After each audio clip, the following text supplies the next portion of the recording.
लेकिन इसमें यह है कि इसका जो मतलब सबसे बड़ी बात है कि इट इज नॉट कि इसके जो क्वेश्चंस आते हैं वो बड़े टिपिकल किस्म के क्वेश्चंस आते हैं, तो उसमें इतनी ज्यादा डिफिकल्टी फेस यूजुअली नहीं करनी पड़ती थी। तो now we will begin the granulomatous disease disorders chapter. और इसमें इस चैप्टर को करते हुए ठीक ठाक टाइम लग गया क्योंकि इसके अंदर डिटेल्स काफी ज्यादा। तो सबसे पहले वो इंट्रोडक्शन से शुरू करता है, granulomatous conditions of the nose. Introduction में वो कहता है कि ग्रैनुलोमा है क्या। ग्रैनुलोमा वो कहता है it's an organised collection of macrophages which are known as epithelioid cells, or when they all fuse तो मल्टी न्यूक्लिएटेड जायंट सेल्स बन जाते हैं जिनको हम कहते हैं ग्रेनुलोमा। तो बेसिकली ये मैक्रोफेजेस जिनका एक और नाम एपिथेलियोइड सेल्स है, उनकी फ्यूजन से जो सेल्स बनते हैं उनको हम ग्रेनुलोमास कहते हैं। These are seen in various conditions where vasculitis plays a role. अब वो कौन कौन सी कंडीशंस हम उनको एक एक करके देखते जाते हैं। सबसे पहले वो बात करते हैं सार्कोइडोसिस की। Sarcoidosis is systemic granulomatous condition of unknown origin. अच्छा, अब इसमें यह है कि वो कहता है कि इसमें मोस्ट फ्रीक्वेंटली जो इन्वॉल्व होते हैं वो लंग्स और इंट्राथोरेसिक लिम्फ नोड्स होते हैं which are involved in 90% of the cases। यानी अगर किसी भी सिनेरियो में इंट्राथोरेसिक लिम्फ नोड्स आ रहे हैं तो अपने सार्कोइडोसिस की तरफ सोचना शुरू कर देना। फिर ये यंग एज में ज्यादा होता है, फीमेल्स को ज्यादा करता है कंपेयर टू मेल्स। इसकी एटियोलॉजी ऑल्दो अननोन है, लेकिन इसका जो स्टैंडर्ड है that is basically immunological response to unidentified antigen in genetically predisposed individual. ये इसका हम कहते हैं कि ये इसकी एटियोलॉजी है जो अब तक की रिसर्च सजेस्ट कर रही है, बट ओवरऑल वो कहते हैं कि 100% श्योर नहीं है। तो this is the theory that we are working with currently. अब it occurs because of abnormality of both humoral plus cell mediated immune sessions। यानी वो ओवर रिएक्ट कर जाते हैं जो आपके दोनों इम्यून सिस्टम्स आपके इंटरेक्ट कर रहे हैं। फिर इसमें जब ये मैक्रोफेजेस और टी सेल की एक्टिवेशन होती है जिसकी वजह से रिलीज ऑफ साइटोकाइंस होता है including tumour necrosis factor which leads to granuloma formation, या फिर लार्ज जायंट सेल्स जो कि मैक्रोफेजेस की फ्यूजन की वजह से होते हैं। इसके क्लिनिकल फीचर्स में मल्टी सिस्टेमिक डिजीज होता है, लोअर रेस्पिरेटरी ट्रैक्ट ज्यादा इन्वॉल्व है, मोर कॉमन है, nasal symptoms are always there, almost 90% plus cases में होगा। इसकी फिर स्टेजेस हैं। स्टेज 1 में सिर्फ नोज अलोन इन्वॉल्व होगी सार्कोइडोसिस में, स्टेज 2 में नोज प्लस साइनस इन्वॉल्व होगी, और स्टेज 3 में इरिवर्सिबल एक्सटेंसिव साइनोनेजल इन्वॉल्वमेंट। जो स्टेज 1 और 2 है they are both considered reversible. अच्छा, nasal mucosa has characteristic granular appearance, very important MCQ के लिहाज से। तो ये जो ग्रेन्यूल्स आते हैं और स्ट्रॉबेरी स्किन अपीयरेंस हम इन्हें कहते हैं। स्ट्रॉबेरी में नहीं छोटे छोटे ग्रेन्यूल्स होते हैं, बिल्कुल इसी तरह इसमें होते हैं। तो ये जो ग्रेनुलर अपीयरेंस है ये MCQs में अक्सर रिपीट हुआ है कि granular patient comes to you on examination, nasal skin has granular appearance, और साथ वो नोट्स वगैरह दे देंगे, that is always sarcoidosis. Or these are tiny pale granules against hypertrophic erythematous mucosa। और friable ulceration, crusting, adhesions ये भी बहुत कॉमन है। अब अगला फिर एक इम्पॉर्टेंट बात है MCQ के लिहाज से कि anterior nasal septum is most commonly affected in sarcoidosis, ये याद रखना आपने। और फिर nasal bone expansion होती है, उसके ऊपर पर्पल स्किन आना शुरू हो जाती है जिसका नाम है lupus pernio, again very important MCQ के लिहाज से। फेशियल पेन स्टार्ट होता है in 20% of the cases of the patients. अच्छा, इसमें हाइपोस्मिया भी होता है क्योंकि neuropathy of the olfactory nerve हो रही होती है। इसमें सलाइवरी ग्लैंड एनलार्जमेंट होती है 5 to 10% में, फेशियल पैरालिसिस प्लस यूवीआइटिस, और bilateral salivary gland enlargement, facial paralysis plus uveitis जब इकट्ठा हो रहा हो तो इसको हम यूवियो पेरोटिड फीवर या हेयरफोर्ड सिंड्रोम भी कहते हैं। Again very important MCQ।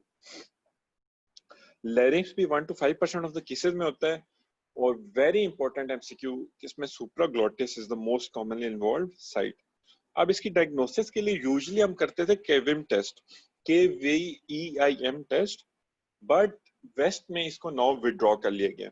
इसमें करते हैं क्या, ये सिंपल सा टेस्ट है, इसमें वो बेसिकली इंजेक्ट करते थे स्किन में और देखते थे कि क्या वो हाइपर सेंसिटिविटी रिएक्शन आता है या नहीं आता। इसकी डिटेल्स आप पढ़ सकते हैं, but because it has been withdrawn तो इसकी सिग्निफिकेंस काफी कम हो गई है।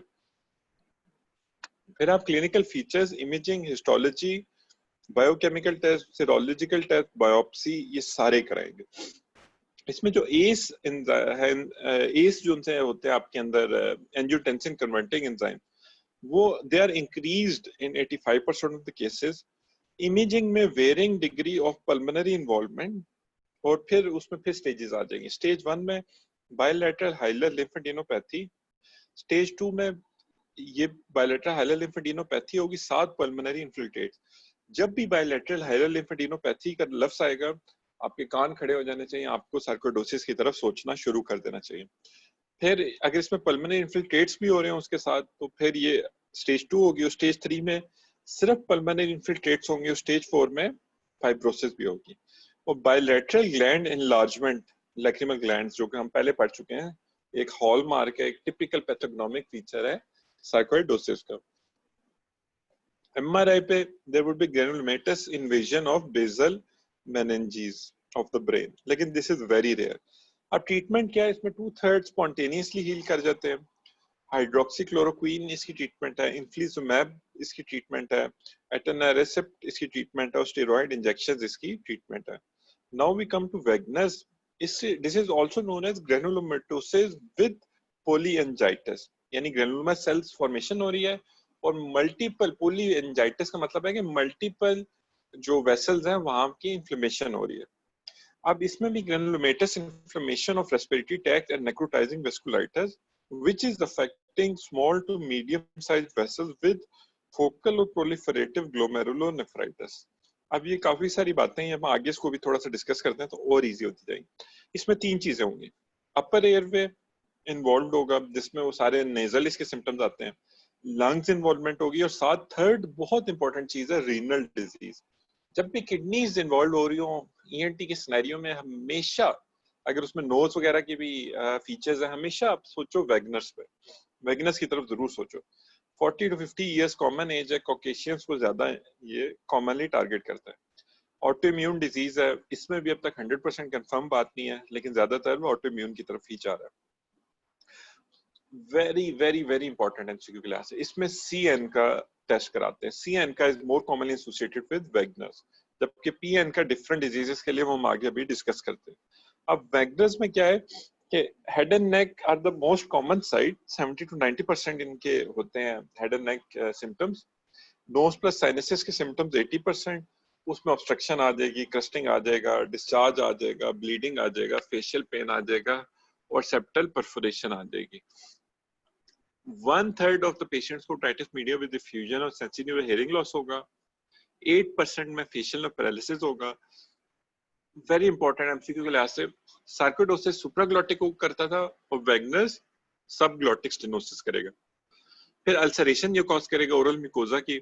स्ट्रॉबेरी जिंजाइवल हाइपरप्लेजिया कॉज करेगा। ओकुलर मैनिफेस्टेशंस होंगी इसकी, कंजक्टिवाइटिस, डेक्रोसिस्टाइटिस। उसके बाद इसमें आएंगे प्रोप्टोसिस, विजुअल लॉस, एपिस्क्लेराइटिस, ये सारा कुछ होगा। पल्मोनरी लीजन्स होंगी, और फिर इसमें नेफ्रो न्यूरो सिम्टम्स भी आएंगे। डायग्नोसिस क्या है? एन का टेस्ट करते हैं। CN का जो है ना, वो इसमें ग्रेनुलोमेटोसिस पोलीएंजाइटिस, या जिसका दूसरा नाम वैगनर्स है, इसमें ज्यादा होता है। और जो PN का है वो MPA, या फिर जो इओसिनोफिलिक ग्रेनुलोमेटोसिस पोलीएंजाइटिस है, उसमें ये ज्यादा कॉमन होता है। फॉल्स पॉजिटिव CN का आता है कोकेन अब्यूजर्स में। अच्छा, इसकी एक बहुत अच्छा क्राइटेरिया दिया हुआ है।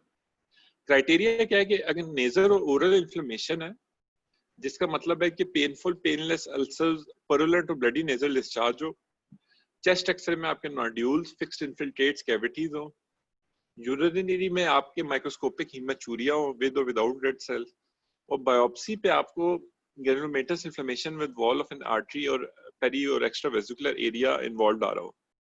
तो इन 4 में से जब 2 या 2 से ज्यादा चीजें हो, तो उसको हम वैगनर्स की तरफ लेके चले जाते हैं, और इसमें 88-90% ये सेंसिटिव है। ट्रीटमेंट इसकी क्या है कि अब अनट्रीटेड जो पेशेंट है वो ज्यादा से ज्यादा 5 महीने जिंदा रहता था, विच इज वेरी मतलब एग्रेसिव डिजीज। इसकी रैपिड डायग्नोसिस चाहिए, इसके लिए सिस्टेमिक कॉर्टिकोस्टेरॉइड्स चाहिए, ओरल साइक्लोफॉस्फेमाइड चाहिए और मेथोट्रेक्सेड, ये आप इसमें ऐड करेंगे। अब हम आते हैं एक और वेरी इंपॉर्टेंट डिजीज पे, यूजिनोफिलिक ग्रैनुलोमेटोसिस विद पॉलीएंजाइटिस, या जिसको चर्क-स्ट्रॉस सिंड्रोम भी कहते हैं। इसमें एलर्जिक एंजाइटिस होता है, वही यानी वेसल्स की इन्फ्लेमेशन हो रही होगी लेकिन एलर्जी की वजह से। ग्रैनुलोमेटोसिस होगा, उसके बाद यूजिनोफिल रिच, यूजिनोफिल आपको याद होगा ये एलर्जी से एसोसिएटेड था, हम पढ़ चुके हैं अपने पिछले लेसन में। ग्रैनुलोमेटोस, फिर इन्फ्लेमेशन, ये जो पोलिंजाइटिस इसका आखिरी लफ्ज है, involving respiratory tract and necrotizing vasculitis affecting small to medium sized vessels associated with asthma or eosinophilia। अब इसमें एज जो सी मीन एज 50 इयर्स है। एटियोलॉजी क्या, it is an autoimmune mediated by TH2 helper cell, it activates eosinophils plus neutrophils which lead to tissue injury. इसके clinical features क्या क्या होंगे? Asthma होता है 99% ऑफ द केसेस में, बहुत इंपॉर्टेंट है। साइनोनेजल सिम्टम्स होते हैं, न्यूरोलॉजिकल सिम्टम्स होते हैं जिसमें मोनोन्यूरोराइटिस भी हो सकता है, यानी इन्फ्लेमेशन, वो पोलीन्यूरोपैथी भी होती है, उसमें वो डिजेनरेशन ऑफ नर्व्स हो रही होती है, मैनी डिफरेंट नर्व्स की। क्यूटेनियसली इसके सिम्टम्स होते हैं पैप्यूल्स और नोड्यूल्स।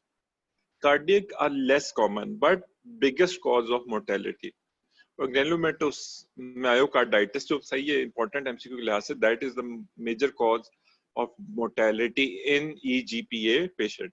क्लिनिकल फेजेस, उसके फर्स्ट फेज को प्रोडोर्मल फेज कहते हैं, उसमें साइन सिम्टम्स आना शुरू होते हैं। पेरिफेरल यूजिनोफिलिया आ जाए तो हम इसको सेकंड फेज में कहते हैं, और थर्ड में हम कहते हैं सिस्टेमिक वेस्कुलाइटिस होना शुरू हो जाए।